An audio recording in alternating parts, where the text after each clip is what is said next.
Thank you, Megan. It's a pleasure to be here today and to let you know where we're at with this project. And I'll start with the beginning and we'll go along and kind of tell you how we got to where we are.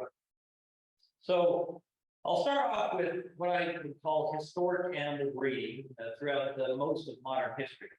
So let's back up pre EPDs and certainly pre any genetically enhanced EPDs. Breeding decisions were made phenotypically. So you like the phenotype, the outward appearance of a sire and a dam, and I'm going to purchase this sire and then put that sire on a given set of dams, and then we have a calf. So I like this picture of the Smokies because that's what my family has been raising for quite a long time. We have an Angus cow base, Charolais bulls, and we get a bunch of Smoky calves off of it. And my dad still today goes back to his livestock judging background that he learned in the late 60s and early 70s to choose his sires. And he looks at the EPDs and I don't know how much precision he actually uses still today, but he looks at them and he makes most decisions still based on pink.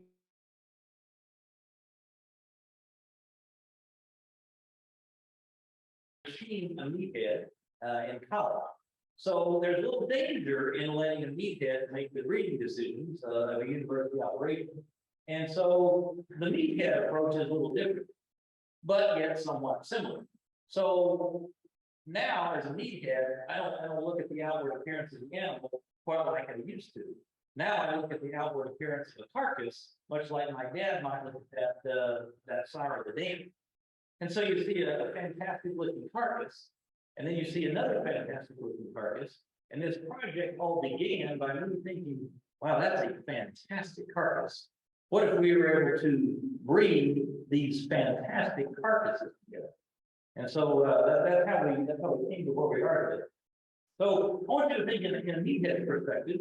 Let's take a really trim, low quality carcass and maybe crossbreed it with a more well marbled, but yet inefficient and excessively finished animal. And we might get something that looks like that one on the right. And that actually was one of the PrimeOne carcasses that we sampled, but that was an animal that we chose not to clone for reasons that I'll mention in a moment. So just to reflect on where we are as a country, we've improved fold in our quality outcomes at the carcass level. And I want to back up and take a look at what we have today. This was the summary of the year 2021 as reported by USDA Market News. We were at 10.6% prime, and then we were at 74.5% choice. If I break that down both ways, those cows day in, day out are about 34% premium choice, about 40% low or commodity choice. Last year we were at just under 15% select and 0.3% noble, which is a good problem to have. A noble carcass almost does not exist anymore. But I want you to remember the 10.6 over here. Then the flip of that is our cuttability evaluation or our yield group. So notice that we last year had only 3.6% yield grade ones, just under 30% twos. We're right at 50% of our population is the three, not quite 14% fours, and 2.6% fives. A number that I mentioned in the last talk, I'll mention it again now. There's a 2.9-fold greater probability of a prime than there is a yield grade one in today's population. The other comment I want to make for everyone in the room is this is an underestimate of finish. And let me tell you why. We've almost exclusively gone to camera breeding from human breeding, with one major factor being the hold it. The way the camera was programmed, it automatically underestimates back fat. And let me tell you why. We have a left and a right side of every carcass. The left and the right side of every carcass are both scanned by the camera. The camera was programmed to choose the carcass with the least amount of back fat. So if you have a fat tail on one side of the carcass, or if you had some trimming that might have occurred on the slaughter floor or anywhere prior to camera grading, the leaner side of the carcass gets chosen. In reality, that should have been programmed the other way for accurate reporting. animals deposit fat in a very bilateral symmetrical manner. There's no more fat on one side than the other in deposition. And so any decrease was due to bias on the slaughter floor or bias in the food. And so what I'm telling you is cattle are actually fatter than these records indicate. So if I look at this in total on a probability, that's what we would expect in the entirety of quality and yield. And notice in the blue, 39.7% of our population is a choice, yield grade 3. For obvious reasons, that's why choice 3 is the center of fundamentally all beef market grids in the United States. And then you see a choice 2 and a choice 4, and everything else kind of accumulates on that chart to end up at a 100% probability of any given outcome. So this title of talk being PrimeOne, notice that a PrimeOne has 0.05 probability of actually occurring. So here's what actually occurred in the year 2021. There were 2,952 PrimeOne carcasses according to USDA records. And for scientific fun, I also like to report the standard yield grade 5s. I have seen 2 of those in my life. And that's kind of a cool anomaly, just as much as the PrimeOne. So realize that muscle and fat are antagonists of each other, and a PrimeOne shouldn't occur. You really just shouldn't have an animal that's that well marbled and that lean, heavy muscle and trim. But it did occur almost 3,000 times last year. Still almost as cool, maybe even more cool, there were 6 cattle that had no marbling, but an inch of back, which in and of itself is kind of cool. It was also interesting that they all made their way to slaughter. So thankfully we got them out of the population, but it does occur. So the problem is that yield and quality are in very antagonistic traits of each other. And let me say this in human form. So how many bodybuilder sumo wrestlers have you ever seen? Probably none. Because muscle and fat are extremely antagonistic traits. And that's kind of what we're looking for here. A bodybuilder sumo wrestler in the same form. And so that's a very rare animal to find, and there were less than 3,000 of those last year. So our hypothesis is that if we were able to find such an animal, a prime yield grade 1, and we were able to bring that animal in a living form, and then crossbreed that animal, then we would be able to improve quality and yield simultaneously. So thus far in the project, we have found 45 of those carcasses. So you kind of got to realize in less than 3,000 a year, you've got to be standing in the right place at the right time when lightning strikes, or have a good friend willing to rent that carcass off for you and give you a phone call and tell you to come get it. And so we've actually done it both ways. But the odds are I've got some friends in the packing industry that are willing to call me and say, hey, come get the sample. We found all this. So 45 of those selected, and that's a very indicative image of what we're finding when we find one of these carcasses. I'll tell you that they're a little bit weighted towards the females. Only 44% of these were steers. The mean carcass weight, 814 pounds, with 13-pound variance around that. Marbling level on average was moderately abundant 11. So we did mid-prime. Fat depth of 33/100 of an inch and a 16-1 ribeye. Let me stop there for just a moment. So one of the traits that shows up in a PrimeOne carcass again and again and again is a heavily muscled animal in relation to its weight. So that 814-pound average carcass would need a 13.5 ribeye to be par with the USDA ribeye to carcass weight relationship. So these things on average are about a 3-inch larger ribeye than they would traditionally need. So they tend to be heavy muscle, and they're not overly finished. You see with the 33/100 back there. And then on average, their yield grade is at a 169. So they're trim animals on average. And then once we find an animal, we take a sample, and that sample goes 2 ways.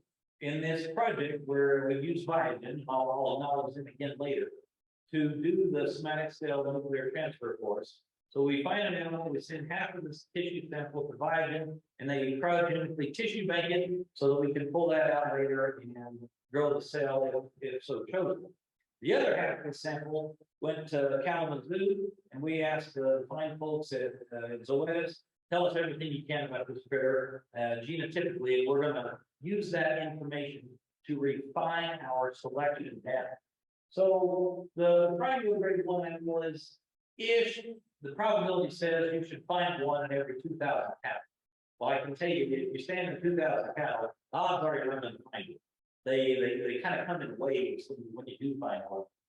Genotypically, we refine that down to 1 in about 22,500 that would actually be a candidate for a clone. So we really crunch down the realities here. So if you find an animal that's PrimeOne, and then you take the genotype and you're trying to find some of that that's repeated.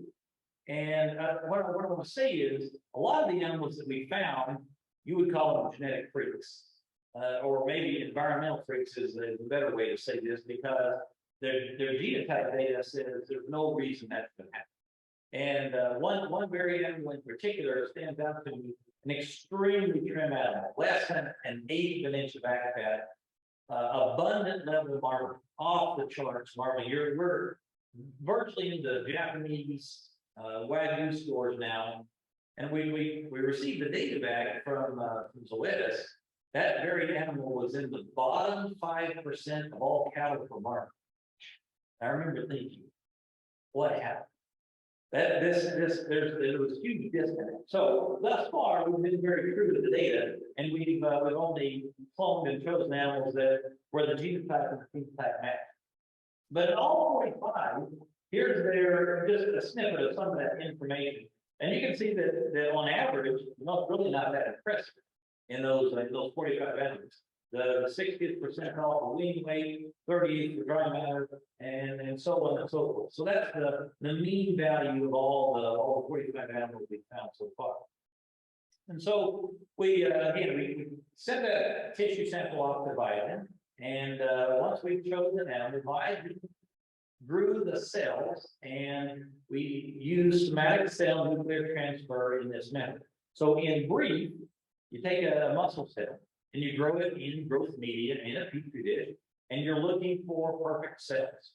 And so perfect cells are chosen, and those cells are inserted into an enucleated egg.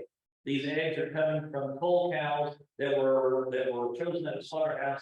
Take those ovaries out of the cow, remove the eggs, enucleate the DNA from the cow, so the only thing remaining is the mitochondrial DNA, and then we insert that one muscle cell that's the perfect muscle cell chosen basically phenotypically again into the egg, electrofuse it and give it a few days in growth media, ET that into the cow. 280-ish days later, we're having a cesarean section calf. So in reality, I want you to think of the clone as an identical twin separated by time. That's fundamentally what a clone is. So just to start off with, the first clone in our project, we named him Alpha, and his phenotype data is on the left here, upper left. So yes, he was a steer, height weight of 783, so it wasn't a large steer. Marble score of slightly under 70, 4,400 back fat. He was 15.9 ribeye, 198 yield grade, and we knew he was 51% black because he had an A stamp on his hindquarter. So that was the data we had to phenotypic. His genotype said he's actually homozygous black.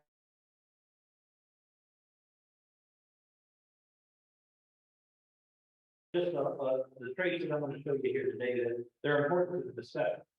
So we made the decision to clone him based on those combination of traits.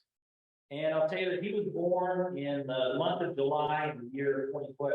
And that's a relatively young calf standing there with our ranch manager at the time. So then we needed a female. So we've got to have a breeding pair here. So the gamma heifer was 708 pounds of the carcass, slightly above 10, 1600ths of back fat, a 15.5 ribeye, yield grade 103. She was also 51% black because she had an A on her hind quarter as well. When we received her data back, homozygous black, and we're between the 5th and 90th percentile as well for all those same traits. And because we need more than one female, we initially had one, and then we had 2 more. So we made 3 copies of the gamma clone in our initial test here. And then the whole point of this project was to crossbreed them and ultimately get to some of the offspring of that initial beat. So we took those 3 heifers, superovulated them, inseminated them with semen from alpha, and then pulled out the eggs, and we put those into awaiting synchronized cows that were synchronized with the gamma heifers. We had 23 grade 1 embryos that we put into 23 recipient cows, and from that we got 13 live calves, 9 bulls and 4 heifers. And this guy here is Alpha Gamma 1, the first clone male born in America. So we'll talk about him in just a moment once I get the project free. So we take those 9 bulls and we selected from them 7 steers and kept 2 bulls for a later project. And so we put them on feed once they were weaned, and we brought in Casey Worrell to ultrasound them over time. And some of that data is shown right here. Casey ultrasounded them at age 77, 137, and then 180. And you can see their body weight going from 915 to 1222. They went from 3 to 4 to 5/10 of back fat, a 12-inch ribeye to a 14-inch ribeye, and Casey was calling them 82, 87, and 89% IMF, and he called them 3, 4, and 5 of 7 prime. And at 180 days on feed, that's exactly what they look like. And so I'm scratching my head here trying to figure out if 5 of 7 are prime and they're a half-inch of back fat, weigh 1220, why don't we stop that? We've kind of got the road going. Now everybody that's ever fed any cow should tell me they're green, right? And they are green based on traditional phenotype. And I didn't argue that. All of my colleagues are telling me they're going to grade select and no roll. I said, I don't think so. I think Casey knows what he's doing.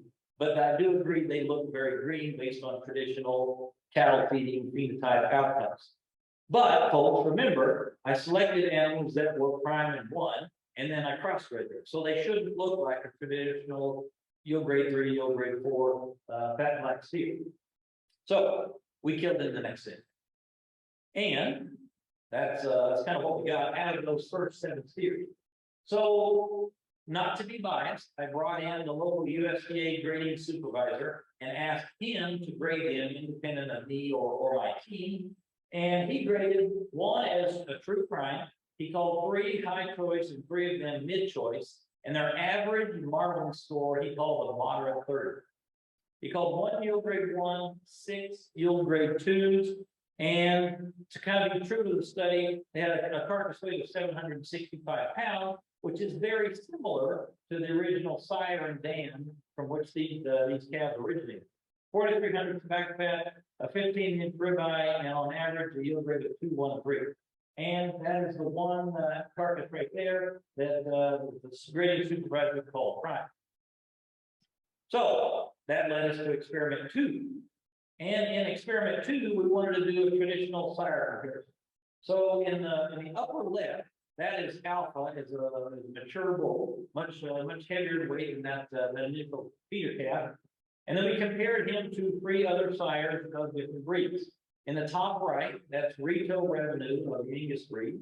Bottom left is Dykeman's Sherbet from Simmental. I'll also mention that Dykeman was my PhD advisor, so this was a fun experiment to do. And in the bottom right there was Pure Power, the Canadian Charolais study. So we worked with cactus feeders back at their Syracuse yard whenever they turned that from a traditional feedlot into a cow yard during the last round. and we had 1,274 cows. They entered the chute at random for AI service, and we would thaw 10 straws at a time.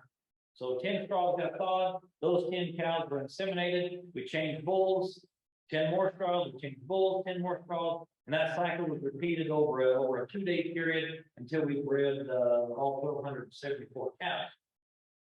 And here's just one of 2 slides of outcomes. And for the sake of time, I only highlighted the highest value in each of those traits. So you'll notice that the feed yard weights were actually quite similar. The Simmental was technically the heaviest at 642 pounds, but not different from Alpha or the Charlie sire. The Angus sire was weighing a little bit less than the feedlot arrival weight. But then when it came to hot carcass weight, the Angus sire was the heaviest, 886 pounds. The Angus sire was also the fattest, at 3/4 of an inch back fat, and the Charlie was the least.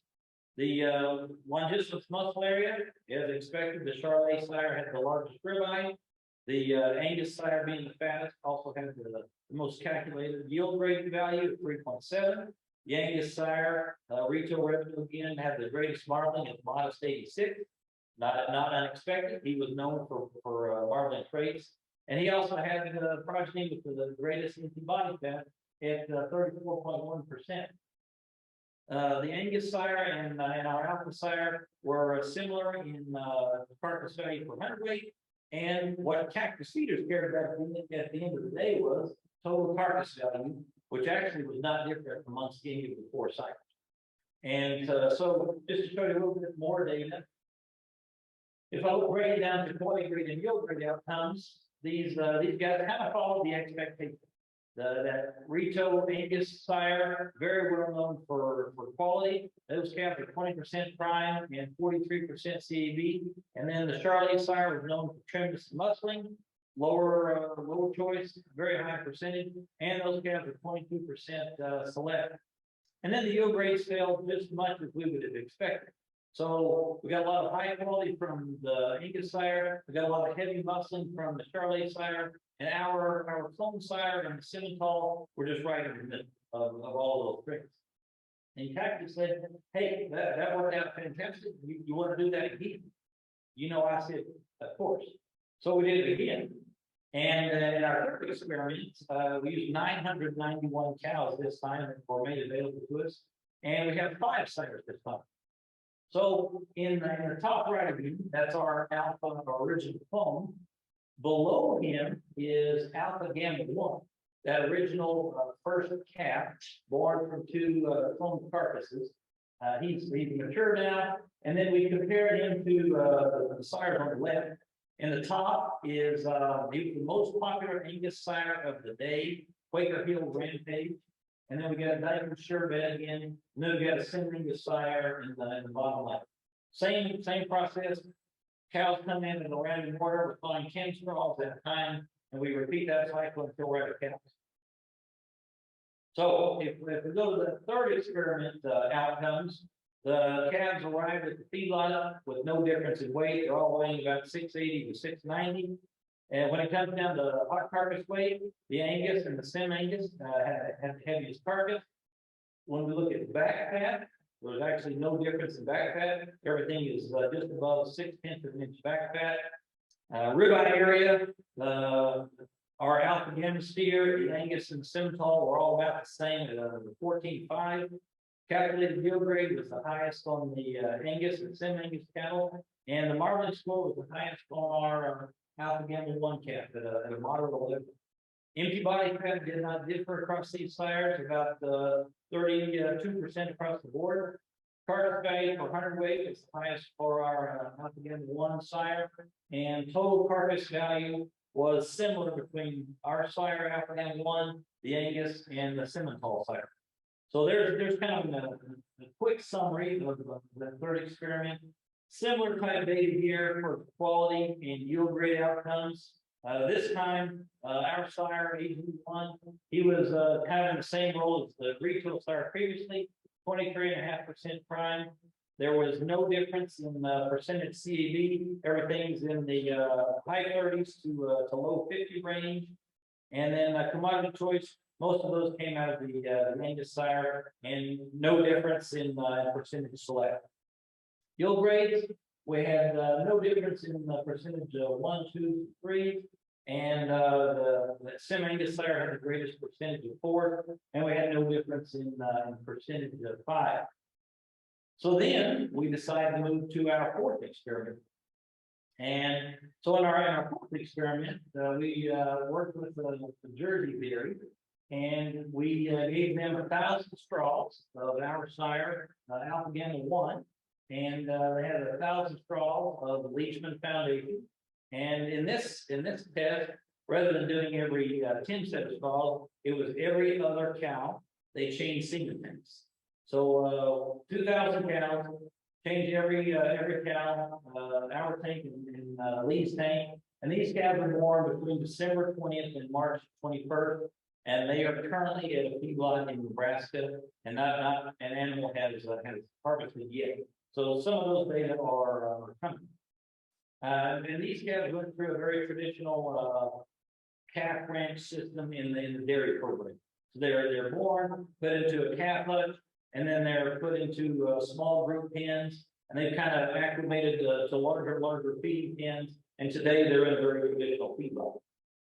The outcomes that I can share with you thus far are right here. So we have about 984 services for our sire and 946 for Lee's Angus sire. Conception rate 39.4 versus 30.5%. Our sire has 4 days longer gestation length in that time. And then the calves that made it through the early finishing phase there in the hutches, and then all the way to 120 days, 318 and 221 of those calves. We have about a 6-pound difference in birth weight, 77 versus 72 pounds. Calving knee score was not different. 120-day body weight was not different. Nor was average daily gain, morbidity, the percent cold, or the mortality. I do want to focus your attention on the morbidity number. It wasn't different, but look how high it is. A calf ranch is not a good place to grow up. 86% to 89, darn near 90% morbidity. There's a lot of health challenges at a calf ranch, and that probably leads to a whole host of things that we see later on in dairy cattle and dairy crossing. And then calves that entered the feedlot, this is a very recent data, because the last of the calves just got to the feedlot in Nebraska. We got 297 calves sired by our sire, 207 calves sired by Lee's Angus sire, and those calves weigh 880 on the Angus calves and 835 out of our sire, and that is the most up-to-date data that I can share for you. But I'll be glad to take any questions in just a moment. I do want to tell you kind of why we did this. So number one, can we improve quality and yield simultaneously? That is the very question that Dean Hawkins and I asked as we started this in the year 2010. Can we improve beef production efficiency? Can we make an animal high quality, taste fat without the waste fat, and maybe decrease days on feed, maybe decrease feed resources to get it to what the market wants? We want to highlight the role of technology and science in agriculture and help the consuming public know and understand, hey, this stuff goes on, this can happen, we can improve food production. We don't have to go back in time, and that's not the way that we're going to feed the population. And all of these kids here, we wanted to provide some really. To do this, it takes a large team of people. I did not do this in a vacuum of in particular, Biogen for doing the somatic cell nuclear transfer for us, are very eclectic, extremely intelligent veterinarian, Dr. Greg Menopausen, who those of you know has had immense success in pulling horses. Our dear friend Jason Abraham, who also has had immense success in pulling deer.